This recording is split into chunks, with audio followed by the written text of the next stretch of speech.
Welcome back. If you're just joining us, it's Daybreak on Trust Television, and it's that segment where we bring you proper discussions on issues, and development around the country. This morning, with the completion of the screening of the newly appointed ministers by the Senate, Nigerians are anxiously waiting on President Tinubu and his men to meet up the merits of challenges that the country is facing. Daybreak today will be taking a look at the challenges before President Tinubu and his team as they strive to give Nigerians the dividend of democracy, get towards a better country.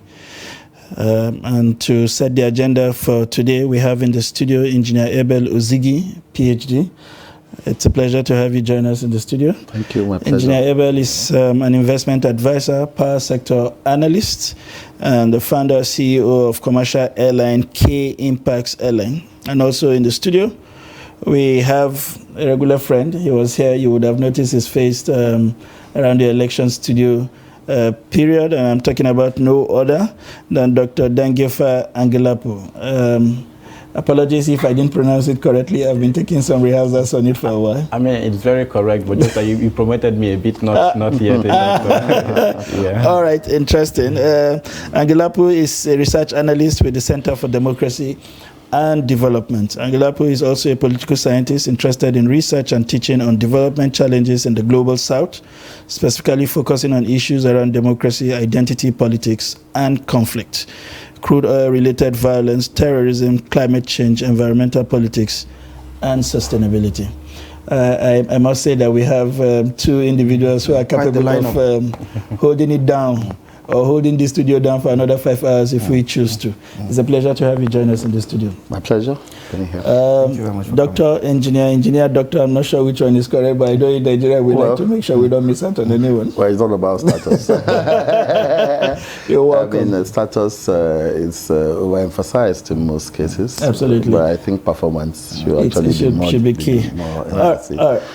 All right. Having taken that into account, we saw that largely the Senate had concluded the screening. But to start with, from the very beginning for me, it's when those lists were announced and the numbers and the whole talk prior to this period about cutting cost of governance, running a slim government, and having the government lead by example when you're asking people to make sacrifice and all. Were you expecting anything different? Were you disappointed by the numbers? I'd like you to also speak to the characterization, the quality, and the differentiation in terms of age and all of that. What was the impression you made of the list when thank you once again for having me here. When the list came up, the first thing that came to bear or came to mind was we saw political patronage in the first place as one of the key elements of that list. Be that as it may, we also know that every government has its own agenda. And of course, we believe that before they got to this point, they will have thought it out clearly. Notwithstanding the fact that we're in a very depressed situation as a country, as a nation. Even at that, the government will also have looked at the areas of savings that they need to apply to be able to have the number of officials that they have chosen to represent every one of us at the executive arm of the government. The number of people that were brought up also signifies maybe the desires of the government to drive the economy towards succeeding. I believe that for the very first instance, if any government is coming in to power, the first thing that comes to mind is how do we get to turn around the system? And I believe that's the driving force that will have brought about the number of people that you have in government.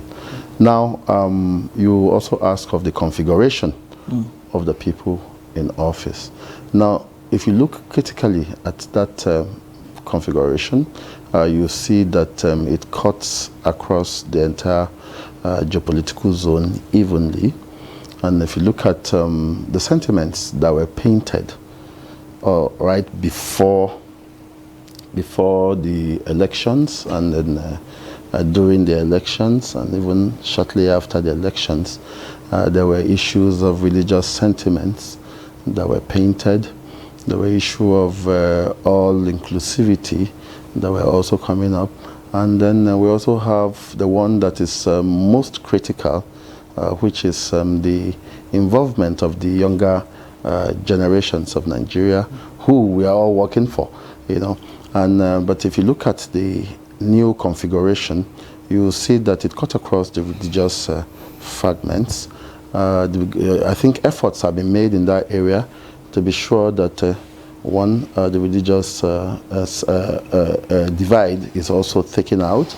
The sectional divides are also taken out, but it's just one thing that is not taken into cognizance, and that is the interpolitical party inclusions. We have oppositions who are equally Nigerians, and they all have capacity equally too. And notwithstanding, there are sentiments of, oh, okay, we cannot have opposition in the mainframe of our activities because there may be the third force in the system that may hamper the progress of the system. But again, there are areas that can be. I just want to take up on that issue about evenness of the distribution, because what we saw is region by region, the Northwest has the most number of ministerial nominees at 10 than the Southwest. And you come down to the North Central, the Northeast, the South, and then the Southeast. And if you also look at the president's vote count, I mean, that was how basically he got the most votes from the Northwest, then the Southwest, then it trickled down. Do you think going forward, Dr. Lapu, I want to get your take on this. Do you think politically the president has to worry with the same issue that former President Muhammadu Buhari had to deal with, especially about perhaps the clannishness tag that has trailed his appointments? Do you think President Tinubu has to deal with that same political conversation about the spread of his appointments, whether it's ministerial or other political appointments? Do you think that he is something that he has to deal with going forward after the confirmation of the ministers? Well, I mean, thank you so much. So if you look at that ministerial list, I mean, if you've analyzed it, you will see that very clearly the Northwest has, you know, very high numbers. The Southwest also has very high numbers. If you look at the Southeast, they just have five. I think five, and among them we have 3 women. So if you look at that, already agitations are coming up. You know that there is some form of you know, anger against them for voting against the current president. I think that's actually very serious. You know, that has lots of implications, security implications, economic implications, implications in terms of galvanizing people for development. I always tell people the very important threat of democracy is the fact that you are able to mobilize diverse groups for development, and it is just giving people a sense of belonging. This is one election that divided us, you know, that took us to the extreme, divided us along different fault lines, religious fault lines, ethnic fault lines. And it is one election that after the whole process, we did not really go back to reassess, like in terms of having some, you know, even if it's a unity conference, a reconstruction conference, in terms of bringing people to the table to discuss what went wrong and what did not actually go right. I mean, apart from INEC that is actually doing that, the government did not make that frantic effort to see how they will unify the country. And here we have seen, you know, a situation where appointments are being made. I mean, we have the federal character principle that says you will have to appoint people from all the states. He has fulfilled that, but in terms of looking at the loopholes, looking at the extra that comes, you will see that it's lopsided.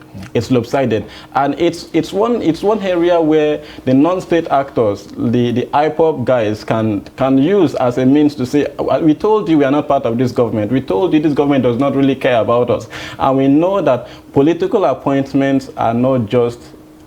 In fact, you could say they are serving the Nigerian state, but we also understand that there is a political economy attached to being a minister. So people feel that once a minister is appointed from your state, there are some benefits that would come from that state because that person is a minister of that particular state. So from now, the South is beginning to feel shortchanged, and I think it's a very, very serious concern. All right. Just before you drop on those thoughts, I would like us to expand this conversation, especially when you understand that the federal government is really very big. It's a huge enterprise. In fact, there are heads of agencies that have responsibility that are bigger than some ministries, if you like, if you choose to understand in proper context what they do. The FIRS is one, the central bank governor is another, I mean to mention but a few. Do you think, first of all, that we needed this size? If you begin to look at America with its size and its sophistication with 15, and we are talking about 51, they pushed out 48. There are 3 others.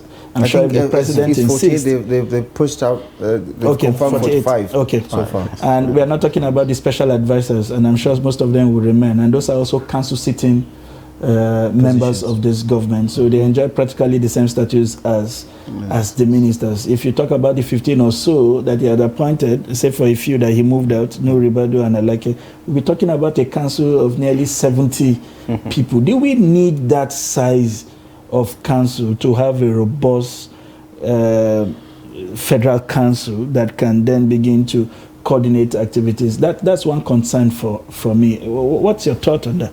Yeah, very interesting. Just riding on what my brother here has said, really, it is a government that I have personally seen as, that has prioritized politics over policy. So for me, it is just a means where they want to solidify the grip of power, just to ensure that as many people that voted for me, I mean, I want to show that there is reward for voting for the party or standing by me, and that is why I see. And then if you even look at it, because I think that it does not make too much sense in terms of having that number of persons in as ministers. So you see nine former governors, some who lost their senatorial beats because possibly their constituents think that they underperformed, some who lost even re-elections in their state being appointed as ministers. So the states might possibly also see that this is now a reward for underperformance. So in terms of cutting the cost of governance, I don't see a sense in that, because this is a time where when you have removed subsidy and you've told Nigerians to understand with you that we all must sacrifice.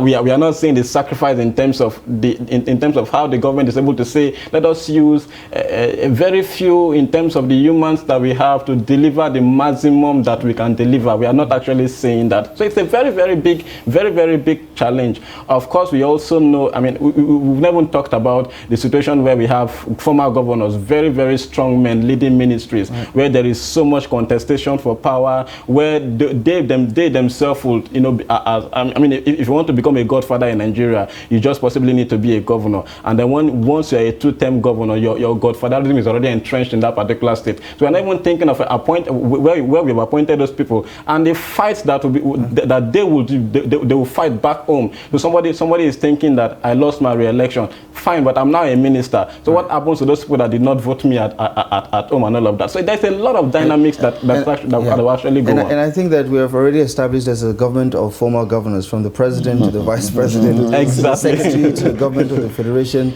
and then some. But away from the political side of the conversation, President Tinubu has enjoyed this characterization as a pro-business person. And in Geneva, as a private sector player yourself, I wonder what your reading is of his handling of the economy so far, and whether you've seen enough sign that suggests that the private sector is going to enjoy the administration's approach towards handling the economy. What have you seen so far? I mean, just yesterday he inaugurated this special committee to look into the fiscal reforms, tax reforms, and things like that. And a lot of people have thoughts about it, whether this is, this type of under-the-table arrangement when you already have your ministers designate coming in already, whether that in itself is counterproductive. But what is your reading of his approach to addressing the economy and whether the private sector is going to expand and whether this trajectory is right for Nigeria? Well, thank you very much. As it stands now, obviously, the entire nation is depressed. The economy is very much in a very depressed state. And the first thing I expected any government to do is to first of all come up with policies that will help drive the economy. First, to jumpstart it from where it is, first of all, and then let there be a situation where the common man would have the first level benefits. But again, if we begin to look at how to strangulate the system by ensuring that every area that gives opportunity for the common man to ease himself is being tightened up, then it becomes a challenge tomorrow. Security becomes more challenge, and of course, the people get more depressed. Now, you have the ministers coming on board, and of course, we also have the tax and fiscal committee that has just also come up. It's normal. They could all work hand in hand. They will all work and gear towards whatever policy documents that the government is working with based on their manifesto. I don't have a problem with that. But where the problem lies is that how will the ordinary man on the street, the private sector, benefit maximally from these policies? Now, if you look at all that have been discussed before now, everything is geared towards public sector, public sector, public sector. The private sector provisions are very narrow. Let's not forget that the things that makes the private sector thrive, government has not given it attention. I mean, tax reform, for instance, the president was very clear about that. Some executive orders to suspend certain taxes that are being collected by the government for the time being, just to ease the stress on businesses. That's quite commendable. Those things are very, very commendable because, of course, certain people have to enjoy those benefits to ease business. But we're also looking at it from the perspective where the private sector itself does not have that access to the provisions of government. What do you mean by that? Now, understand it from the perspective of funding in the first place. The SME funds are not available, as it has been made to look like. I think the president just announced 75 billion. 75 billion for industries, for manufacturing sector. 125 billion. Now, 75 billion has been given to the manufacturing sector. How will that help the manufacturing sector to govern it? I mean, to galvanize manufacturing. 75 billion is not enough to provide power. So my question to you then is, we see this quick now to want to make pronouncement without really understanding what the actual situations are, and that's speaking to what Dr. Ozigi has put out. We seem to see statements that are not backed by any form of research. I think there is a reading to the fact that people are angry and they just want to hear you say something, and on the back of that we make pronouncement without, to break that further down so that we help our viewers understand some of the things Dr. Ozigi is saying, is you have an interest environment of about 18.something%. That is even the CBN rate. By the time you add the running rates for the bank, you'll be talking of 24 to 30% of interest environment. But you are talking about a loan of 9%. At the time you are trying to curb inflation, and you are talking about these interventions to come at a rate we find difficult to understand how we are going to. I mean, nobody is saying 9% is not good for the economy, but Are you going to cut the prevailing interest rates to make that happen? That's one. Two, we are coming from a COVID period where you have done some expansionary interventions. And so 75 billion, 125 billion feels like a spit in the ocean. It doesn't feel like you are building on the kind of robust interventions that came from the monetary authority. Do you think these things were properly thought out? Or it was more like, let us give out these crumbs and get them to calm down so that we can concentrate on the things we are doing? Yeah. I mean, you see, you've actually explained what majority of Nigerians think, and what many analysts have actually alluded to.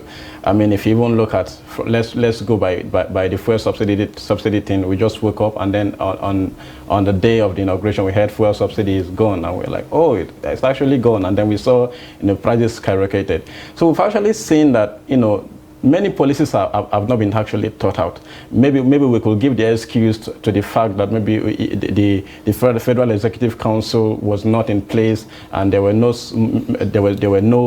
very few consultations that were made. But I am thinking that the government has lost touch with reality. They've lost touch with the base, which are the people, really, to understand how some of these liberal policies affect the people. They should understand how some of these things, really happen beyond just looking at, oh, it's a World Bank policy, it's an IMF policy, it is good for you and all of that. Because if you look at the fuel subsidy thing, of course they've analyzed, and then all of the scenarios are already there. The refineries are not working and all of that. The transportation sector, it's bad, and of course, and then we are now actually feeling the heat. It is only after you say fuel subsidy is gone that was when he started, making provisions for palliatives, and I don't think that is really a very good approach. We should have seen, a steady transition to a policy. This is a palliative process at every particular point in time. When I get to this intervention phase, this is how I also increase the palliative process, so Nigerians are able to follow you. But you don't put us into suffering, and then I think it's actually something we're not even okay. Let me even analyze the fuel subsidy in terms of security. So I looked at that fuel subsidy critically, and that's what people are not actually even talking about. I looked at that fuel subsidy intervention and the 8,000 that we paid to that is not also enough that we paid along. And I thought about the security implications of it. One reason why we have insecurity all over Nigeria is because of poverty. There's a rallying point between poverty and then insecurity. There's a connection between poverty and insecurity. But that is just on the one side. The second most important thing for me is that, security agencies, are complaining that the fuel subsidy is affecting the cost of security sector governance. So you can call a police to attend to you, and it tells you there is no fuel in my vehicle, and the so-called palliative did not make provisions for dealing with the security aspect of security response to that situation.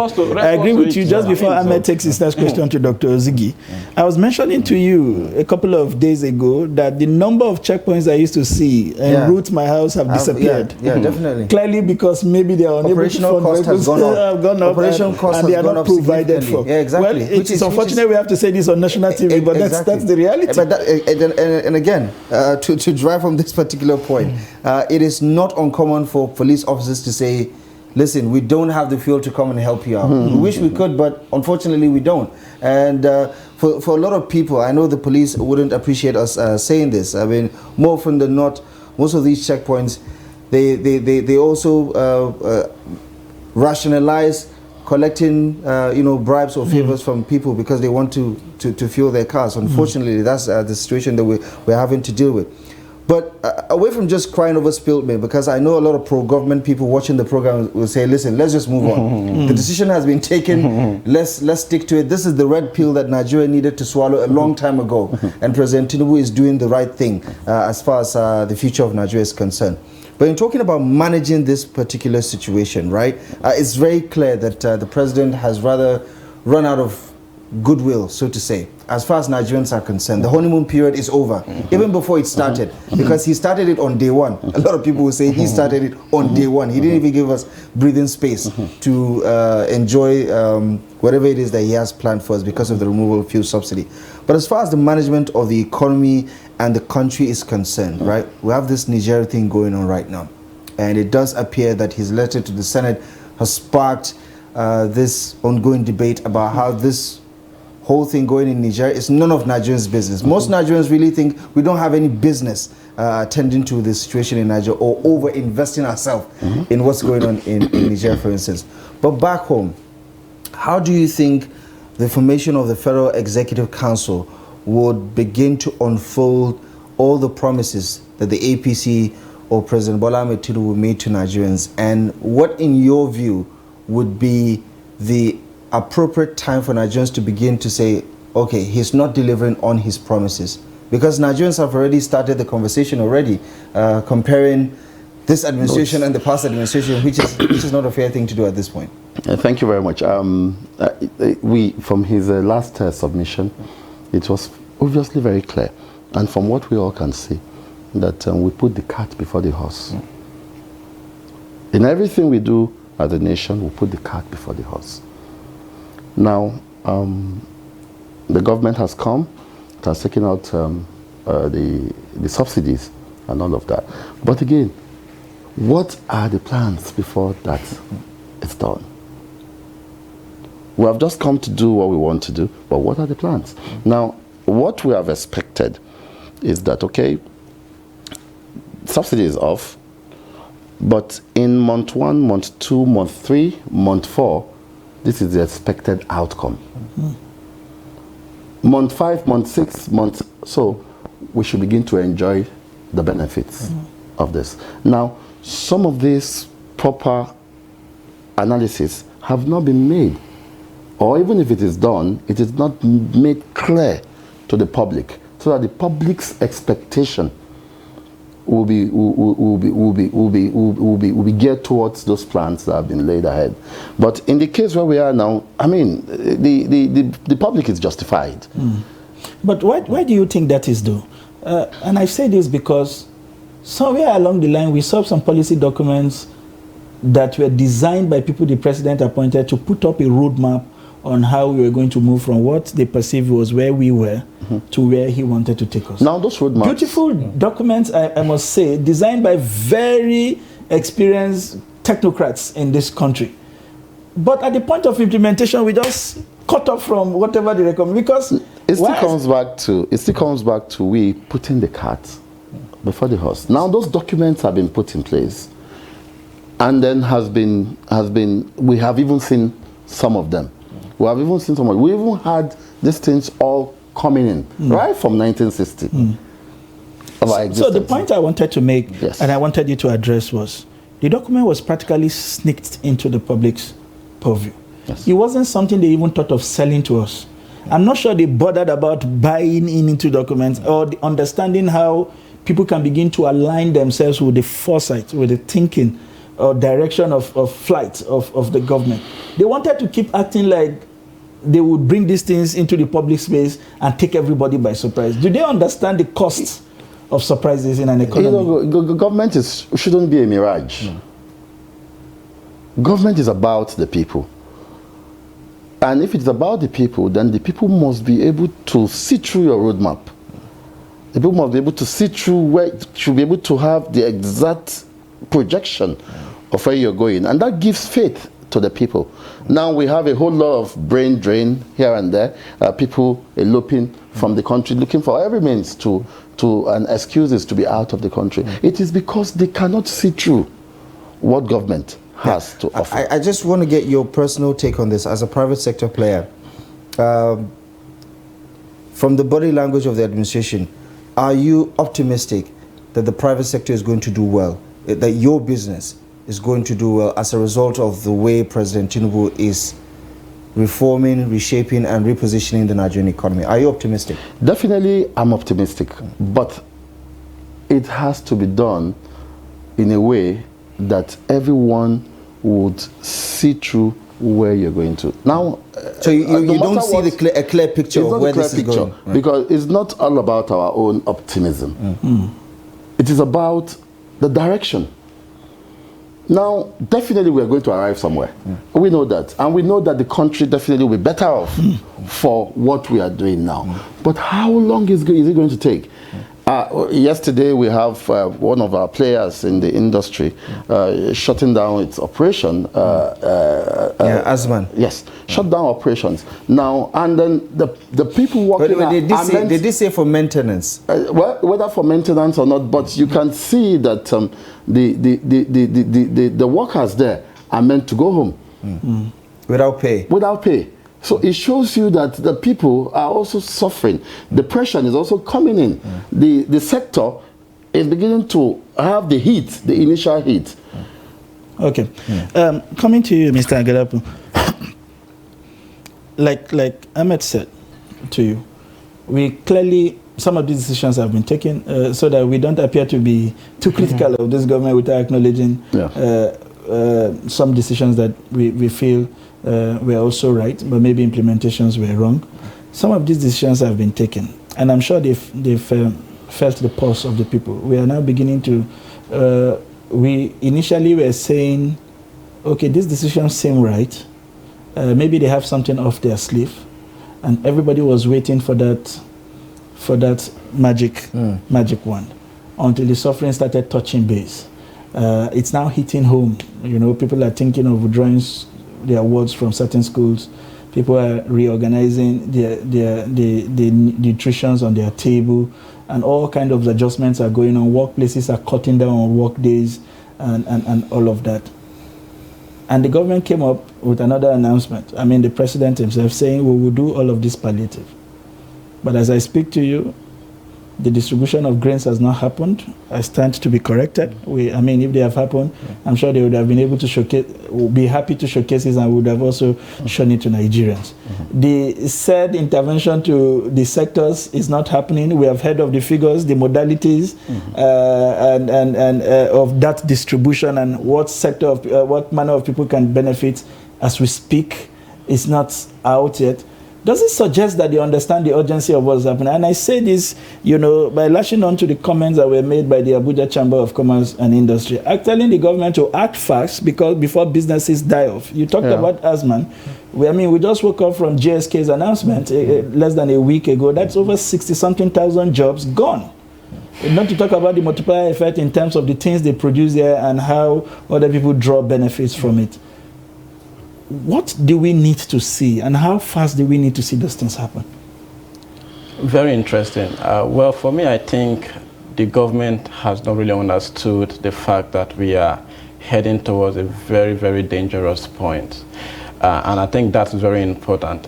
This should not be some kind of governance by impulse. This should be a governance through, well thought out policies. Now that the Federal Executive Council, soon it will be in place. I'm expecting that there should be a lot of interagency collaboration. A lot of, the office of the Secretary of the government is very, very important. Coordinating all of these ministers to see how they deliver. Because I tell people, Nigerians are very, very patient people. We are very patient. Look at what is happening around our neighbors in West Africa. You will see that we are very patient people. This was a country where we have a very robust textile industries. The textile industries are gone. This was a country where, that was known for agriculture. The agricultural sector is completely neglected. This is a country that has the highest number of out-of-school children. Inflation is so high. Unemployment rate is so high. And sometimes I really wonder, when people talk about conflict in Nigeria, they don't seem to understand the background to these issues and realize the fact that what we have now, it is actually just a tip of the iceberg. And it is because maybe for religion, maybe for the fact that people go to the churches, they go to the mosques, and they tell them, no, wait on God and all of that. If not, we will see an uprising that we do not really expect. So the government should they should understand the fact that we we came in at a time where we need to give people hope, and thank God they call themselves renewed hope. But I'm not sure we've seen the hope yet. I'm not sure we've seen that hope. So they need to reassure us that this is a government of hope. And like you rightly mentioned, Nigerians, despite how hungry they were with the elections and how things went, they still have that, that kind of hope, little hope that maybe the government will do better. And that's why you see that when they remove subsidies, something no government has done before. Nigerians were still a bit patient. They could complain, but you didn't see all of, apart from NLC, did not see that level of uprising. That's because Nigerians are still waiting to see what will happen. But in the next 6 months, if this government continues this way, because I mean, I have seen, I've noticed something about the Nigerian government. When it's time for a campaign, you literally force them to bring manifesto. You ask them, where is the manifesto? Where is the manifesto? And then at one end, they get technocrats together, get some professors together, and give you something to read. And then after then, they drop the manifesto. So we have seen 7-point agendas, all of the agendas that were not followed. And then they go back to government by impulse. When you disturb a particular government about policies, they wait and then bring professors together, drop one policies for you, and then govern the way they want. But this is not the time to govern the way you want, because I fear that we might have a situation of another NSAS. I fear that we might have a situation where it will get out of hand. Okay. So I mean, the government has to be very urgent in taking decisions. Just this past week, Engineer, the organized labor, the NLC, the TUC, and the affiliate unions across the country made a statement. It was a protest to drive home the demand, and they were basically hinging that protest on the state of the nation, where the economy is biting really, really hard. Workers are struggling. Everybody is struggling, basically. Businesses are struggling. We just established that. But then again, how much can Nigerians realistically expect from this administration? Because you get the feeling and the sense that there is a hangover from the suffering and smiling from the Buhari administration, and it has spilled over. And because it's the same APC that is in charge, President Tinubu is having to deal with the baggages of the past 8 years, where he doesn't enjoy the benefit of doubt right now, because there is a sense that this is a continuity, and therefore we expect that the APC should have a handle on things. When it comes to managing expectations, right?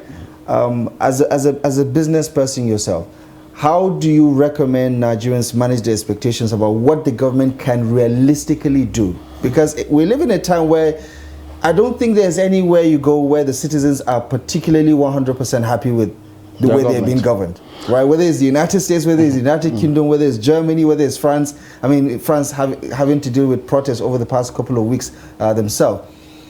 What do we need to do about those expectations? And what does the government need to do to communicate to Nigerians about managing those expectations? Because it does appear that Nigerians expect manna to fall from heaven. We do know that while the government has all these brilliant ideas, it has to work with finite resources, and it also has to deal with the global economy itself.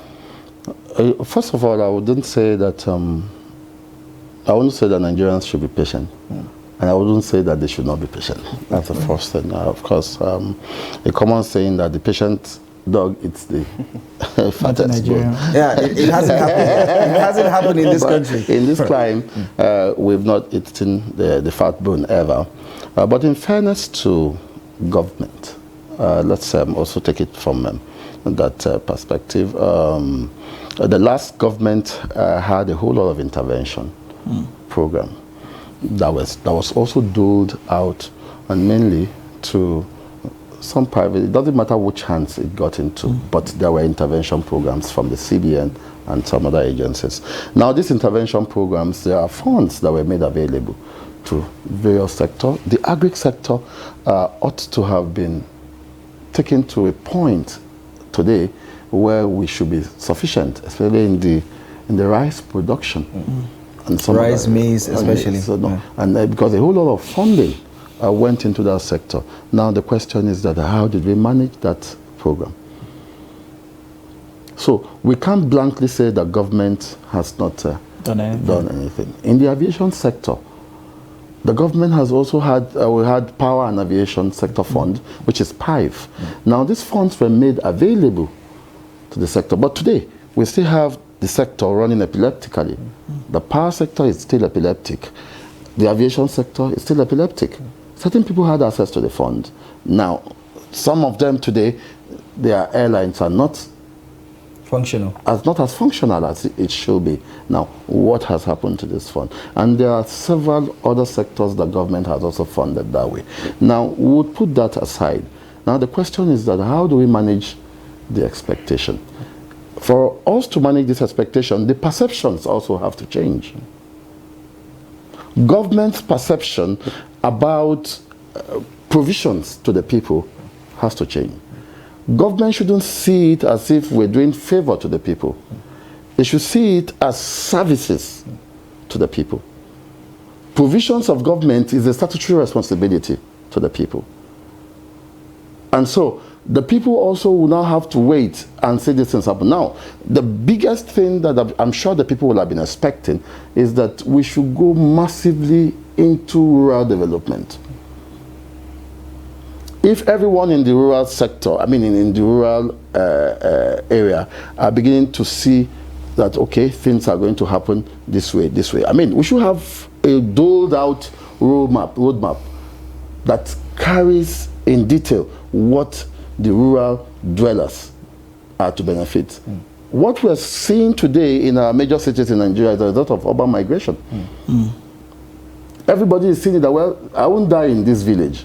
Let me go into that place where the roads are, where the power is, where houses are, where the health facility is, where they think that there's a perceived security. In our rural areas today, there's no security. And without security, you can't talk about development in any way. And so, practically, for the people's expectation to be raised, first of all, government must deal with security. Government must also make governance a situation of all-inclusiveness. And it is until these ones are done that the economy will begin to pick up. Right. But if the people can't see that development is coming to us in the rural community, I don't know about you or you, but I'm sure a number of us seated here will have got one call or the other, text messages or the other, from our rural dwellers, and even from the city here today, and with account numbers. Okay, Angela, speaking to this and moving this conversation forward would be what to do with those 45? Yeah, let's just say 48, because we have the feeling that the rest of the three will also join them. All right. What would be done to them in a manner that would maybe reignite some of this hope? And why I say that is, I mean, we already know who these names are, and deploying square pegs and square hole would also be another area that we could begin to drive momentum in the right direction. What do you say to having people with track record of performance lead some of these critical sectors, power, maybe aviation reforms, food, agriculture, and security, and all of that? How do we extract? And I say this because as an average Nigerian, I'm also worried about the number of governors we have in there, especially governors whom you can't even point at what they have done in the last 4 or 8 years, coming to lead critical, because by their status and what you said earlier, they would not be given ministers of state, for instance. They would want to compensate them with substantive ministry. How do you manage that kind of large ego cabinet to deliver on your mandate? You know, since he had failed to show all our portfolios he wanted them to serve in any way, does he set out KPIs, clear deliverables, and say, for the power sector in the next 4 years, this is what we expect, maybe 6 months on a short, medium to long term, this is what we expect done, so that these people don't go in with their own ideas, and like you said, by the time they are done fighting their state governments and all of their political enemies, they would have forgotten completely about their portfolio. How do we drive deliverables from these 48 names? Yeah, so I've been thinking about this since I saw those names, and one thing that came to my mind is to have, shadow parties backing these names. So if you've made appointments based on political considerations, you should have good technocrats at the background backing these people. So let's say for the Ministry of Power, for the health sector and all of that, you already have a very good technocrat that you know that will be supporting these guys that have already made clear policies, and they will just be there to implement, just more like when we say the civil services, like the engine room of the government. But that's like creating another ecosystem away from the civil service, or how does that? Well, I think that is actually best for us, because I don't really see how, you know, the 9 governors actually fit into that particular space. I mean, I have serious doubts about it. Let's even look at the Ministry of Defense. This is the first time that we are not seeing someone with defense background. Experience.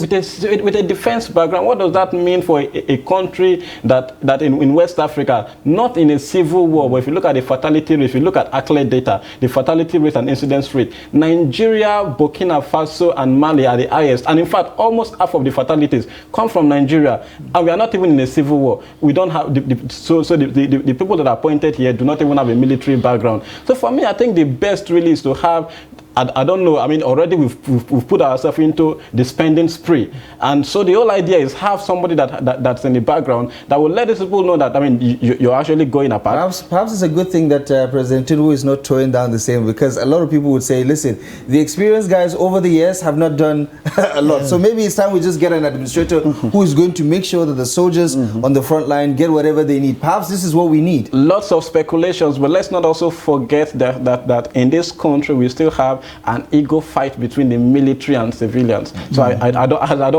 so sometimes you ask yourself what it will take for, already we're having different interagency rivalry. So I'm wondering what it will take for a complete civilian to command the military to do a particular thing. And there's always that mistrust to say, oh, this is a civilian, like, as they call it, bloody civilian in quote. Let's hope that this does not really happen. But the point I'm trying to make is that we need people at the background that will push these policies to the fore, or else what we are going to be seeing will be a politicization of the ministries.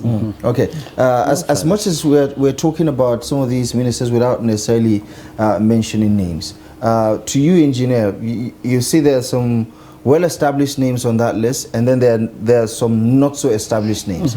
Across the federal government, we have 27. I mean, last time I checked, I thought it was 28, but we have 27 federal ministries. And then you have 48 ministers designated, or 45. The 3 outstanding ministers nominee are also awaiting their confirmation. But if they do get confirmed, you have 48 ministers designated in the cabinet, and you have just 27. So let's talk about those surpluses, as well as the possibility that the government is going to further unbundle the ministries or create new ones. So let's imagine they do create new ones. What are some of those innovations in government that you would love to see to make sure that, as far as utility is concerned, we're not just giving this ministership out like, you know, Father Christmas. We're just giving them out to people without necessarily giving them any sort of responsibility at the end of the day. How do you want the government to go about this? I know it will definitely further bloat the government, because already by 48, the Federal Executive Council is bloated, the most, the largest number we've ever seen in the history of this country. What are your thoughts about some of these new innovations that the administration is likely going to go into, and what are your expectations about utilizing all these 48 ministers so that they don't serve as redundant workforce at the end of the day? Okay, for the woman or the man that is throwing his drawer into the well to fetch water, or the drawer he has lost into the well, he may need to throw something else into the well to bring it out. So I see what is happening now as, well, we need to put in more hands to be able to also bring us out of where we are as a country. Now, in fairness to the names that we have also seen in the appointment, irrespective of the fact that we have former governors and all of that there, and I think 70% of those names there are those with good track records of performance. Now, and I also know that maybe some of them are also going to be substitutes to those names, even though we know that, and we expect that certain ministry, like the Ministry of DAYBREAK, should be unbundled. But we should have, like I said earlier, we should have the rural development on its own. I recall when we had DIFRI. DIFRI gave us a whole lot of performance where we ply roads, the market women, the farmers all have access to the market and all of that, and rural development was key. So what we need to do at this point is look at the track records of the men and gentlemen and ladies that have been cleared now to steer the affairs of the federal executive, and then see the areas of strength. Unfortunately, a number of them were not allowed to speak to let us know exactly what they can offer. But for some of them, we still know what they can offer. We have somebody like Pate, who is there. We have, even though he's still having challenges to deal with, but he's a performer. We've seen him perform. He has his challenges, no doubt about it. The person of Nasiru El-Rufai, we know he is competent. And we know one or two other hands that have performed in their various areas. Even the governor former governor of Ebonyi State, Umahi, he has performed in his state. A number of persons that we know in the executive that have been chosen among these fellows have that track record of performance. Now, it's now left for the government now to look at those performances and then fit them into various sectors. And of course, the government is not only going to do this, the government should also begin to declare state of emergency in several areas of governance now.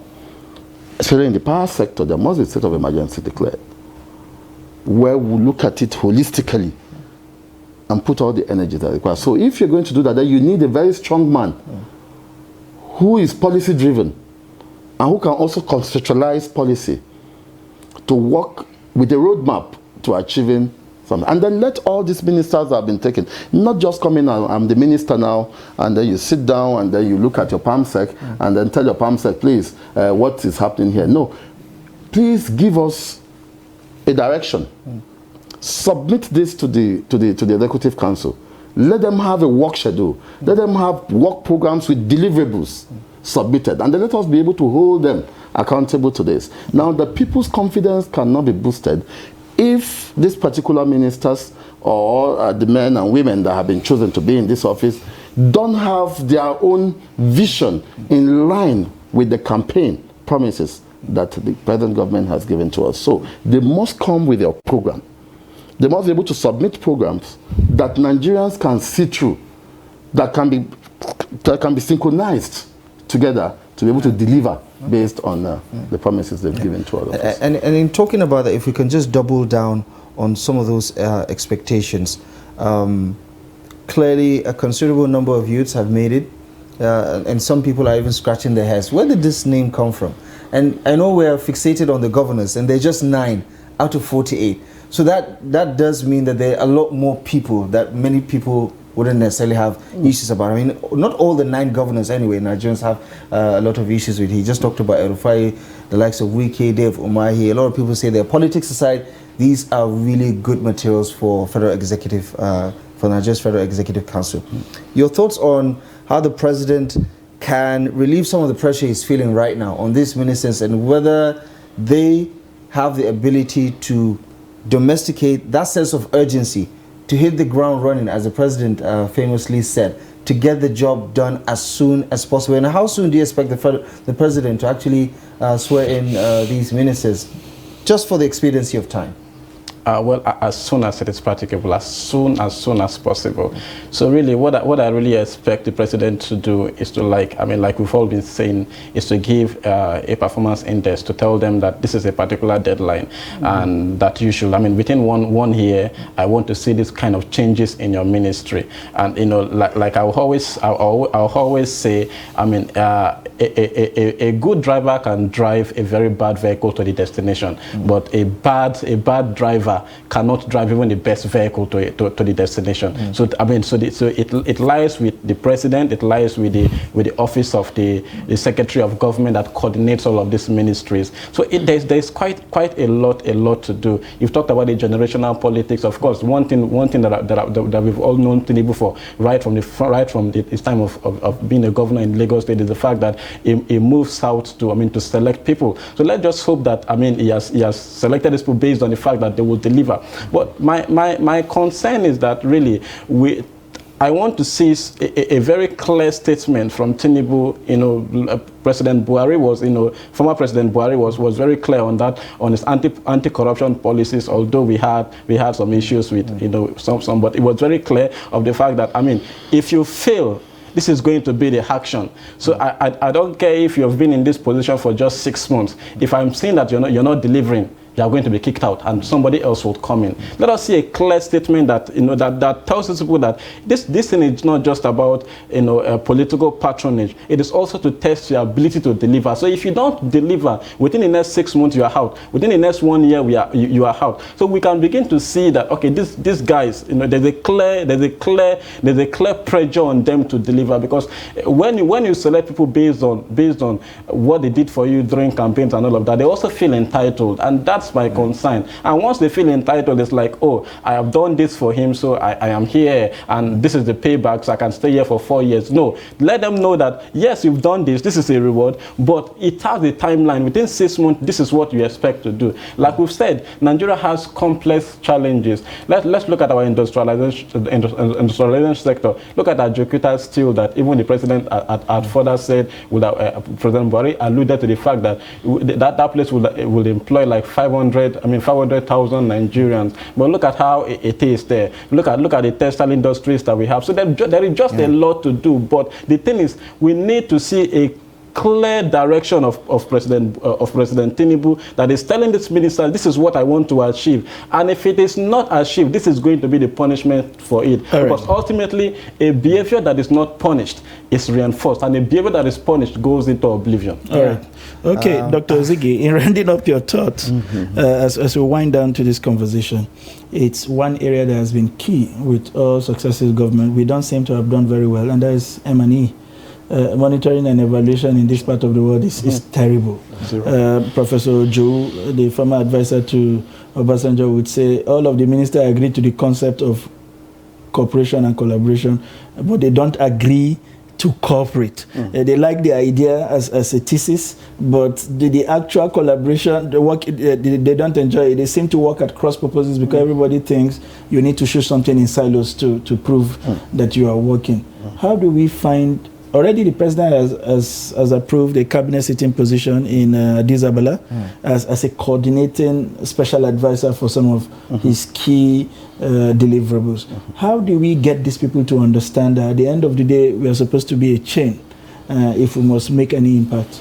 If you listen to my last submissions here, I clearly said it that let these guys be made to bring out a work program.